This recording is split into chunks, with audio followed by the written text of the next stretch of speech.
Hello friends, welcome to Bharati's kitchen.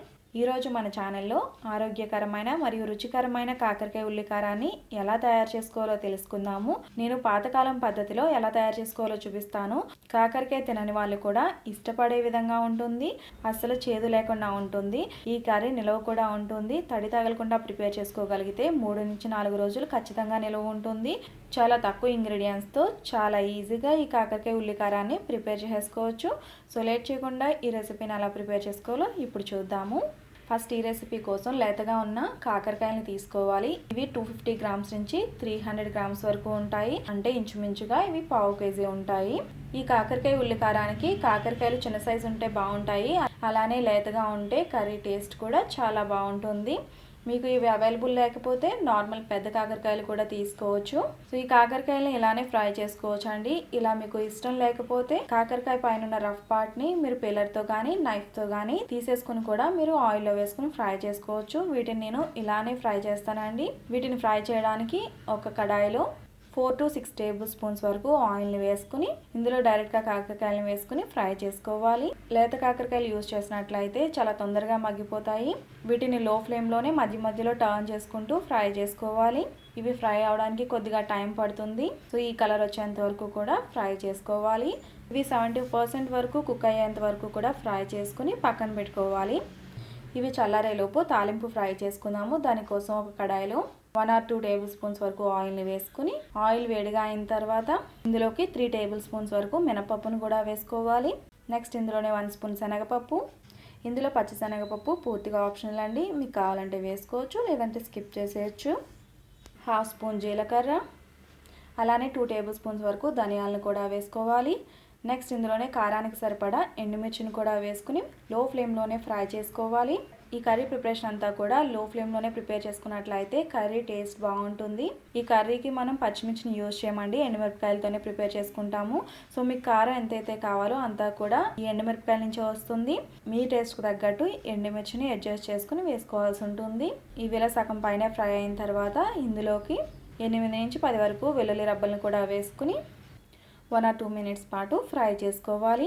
తాలింపు బాగా fry అయిన తర్వాత ఒక మిక్సీ జార్లోకి ట్రాన్స్ఫర్ చేసుకోవాలి. ఈ తాలింపు చల్లారే వరకు పక్కన పెట్టుకోవాలి. నెక్స్ట్ ఇదే కడాయిలో 1 or 2 టేబుల్ స్పూన్స్ వరకు ఆయిల్ని వేసుకుని పెద్దవైతే 2 ఉల్లిపాయల్ని, చిన్నవైతే 3 నుంచి 4 ఉల్లిపాయల్ని ఇలా ఈ సైజ్ ముక్కల కింద కట్ చేసుకుని వేసుకోవాలి.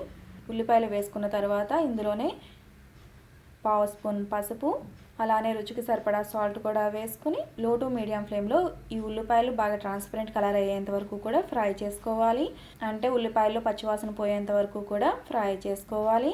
ఉల్లిపాయలు పచ్చివాసన పోయేంత వరకు కూడా ఫ్రై చేసుకున్న తర్వాత ఇందులోకి చింతపండును కూడా వేసుకోవాలి.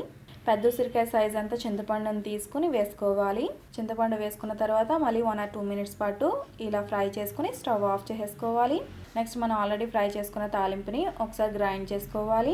ఇలా గ్రైండ్ చేసుకున్న తర్వాత ఇందులోకి ఆల్రెడీ మనం ఫ్రై చేసి పెట్టుకున్న ఉల్లిపాయలని కూడా వేసుకుని మళ్ళీ ఒకసారి గ్రైండ్ చేసుకోవాలి. ఇందులో మనం గ్రైండ్ చేసుకునేటప్పుడు వాటర్ వేయాల్సిన అవసరం లేదండి. వాటర్ వేయాల్సిన అవసరం లేకుండానే పేస్ట్ మనకి రెడీ అయిపోతుంది. సో చూసారు కదా, పేస్ట్ చూడడానికి ఇలా ఉండాలి. కాకరకాయలో పెట్టడానికి స్టఫింగ్ రెడీ అయిపోయిందండి. దీన్ని పక్కన పెట్టుకుందాము. నెక్స్ట్ మనం ఆల్రెడీ ఫ్రై చేసి పెట్టుకున్న కాకరకాయలని ఇలా మధ్యలోకి కట్ చేసుకుని కాకరకాయ లోపల ఉన్న సీడ్స్ని ఇలా స్పూన్తో తీసేసుకోవాలి. కాకరకాయలు ఆల్రెడీ ఫ్రై చేసుకున్నాం కాబట్టి ఇవి కొద్దిగా సాఫ్ట్గా ఉంటాయండి. వీటిలో ఉన్న సీడ్స్ని జాగ్రత్తగా రిమూవ్ చేసుకోవాలి. ఇలా కాకరకాయ లోపల ఉన్న సీడ్స్ అన్నిటిని కూడా తీసేసుకోవాలి. నెక్స్ట్ ఈ కాకరకాయల్లో ఆల్రెడీ మనం ప్రిపేర్ చేసుకున్న స్టఫింగ్ని ఇలా కాకరకాయ లోపల అడ్జస్ట్ చేసుకోవాలి. ఇలా అన్నిటిలోని స్టఫింగ్ పెట్టుకున్న తర్వాత వీటిని ఇలానే డైరెక్ట్గా ఆయిల్లో వేసి జాగ్రత్తగా ఫ్రై చేసేసుకోవచ్చు అండి. లేదంటే ఇలా కాకరకాయలకి దారం కూడా చుట్టుకుని ఆయిల్లో వేసి ఫ్రై చేసుకోవచ్చు. ఎలా అయినా వేసుకోవచ్చు అండి. దారం చుడితే కొంచెం మనం స్పీడ్గా టర్న్ చేసుకున్నా పర్వాలేదు. ఇలా దారం చుట్టకుండా డైరెక్ట్గా ఆయిల్లో వేసి ఫ్రై చేసామనుకోండి కొంచెం జాగ్రత్తగా టర్న్ చేసుకోవాల్సి ఉంటుంది. సో ఇలా చూసారు కదా, ఈ విధంగా కాకరకాయకి చుట్టూ దారం చుట్టి ఇలా ఆయిల్లో వేసుకుని ఫ్రై చేసుకోవాలి. ఇందాక ఆల్రెడీ ఫ్రై చేసుకున్న ఆయిల్లోనే ఫ్రై చేస్తున్నానండి. ఇందులో మీకు ఆయిల్ ఏమైనా తక్కువగా ఉంటే మళ్ళీ కొద్దిగా వేసుకోవచ్చు. నెక్స్ట్ వీటిని లో ఫ్లేమ్లోనే ఇలా మూత పెట్టి కుక్ చేసుకోవాల్సి ఉంటుంది. మధ్య మధ్యలో ఇలా టర్న్ చేసుకుంటూ ఉండాలి.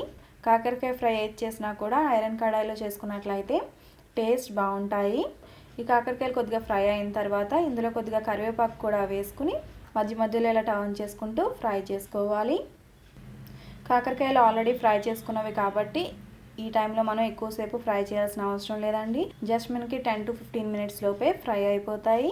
ఇందులో కరివేపాకు అలానే కొత్తిమీర ఆప్షనల్ అండి, మీకు కావాలంటే వేసుకోవచ్చు లేదంటే స్కిప్ చేసేయచ్చు. కరివేపాకు వేసుకున్న తర్వాత ఒకసారి టర్న్ చేసుకుని మూత పెట్టి లో ఫ్లేమ్లో కుక్ చేసుకోవాలి. సో కాకరకాయలు మనకి ఫ్రై అయిపోయాయి. ఇలా ఫ్రై అయిన తర్వాత స్టవ్ ఆఫ్ చేసుకుని సర్వ్ చేసుకోవడమే. ఈ కాకరకాయ ఉల్లికారాన్ని మీరు కూడా ఒకసారి ట్రై చేయండి. టేస్ట్ చాలా చాలా బాగుంటుంది. కాకరకాయ తినని వాళ్ళు కూడా చాలా చాలా ఇష్టంగా తింటారు. ఈ విధంగా ఇప్పుడు కాకరకాయ ఫ్రైని ట్రై చేయకపోతే ఒకసారి ట్రై చేయండి, అస్సలు చేదు అనేది ఉండదు. సో ఈ రెసిపీని మీరు కూడా తప్పకుండా ట్రై చేసి మీ ఫీడ్బ్యాక్ని నాకు ఈ వీడియో కింద కామెంట్ సెక్షన్లో తెలియజేయండి. ఈ రెసిపీ మీకు నచ్చితే తప్పకుండా లైక్ చేయండి. రెసిపీ ఎవరికైనా హెల్ప్ అవుతుంది అనుకుంటే ఈ రెసిపీని తప్పకుండా మీ ఫ్రెండ్స్ అండ్ ఫ్యామిలీస్కి షేర్ చేయండి. మరిన్ని మంచి రెసిపీస్ కోసం నా ఛానల్ సబ్స్క్రైబ్ చేయండి. అలాగే తర్వాత వచ్చే బెల్ ఐకాన్ కూడా క్లిక్ చేయండి. Thanks for watching.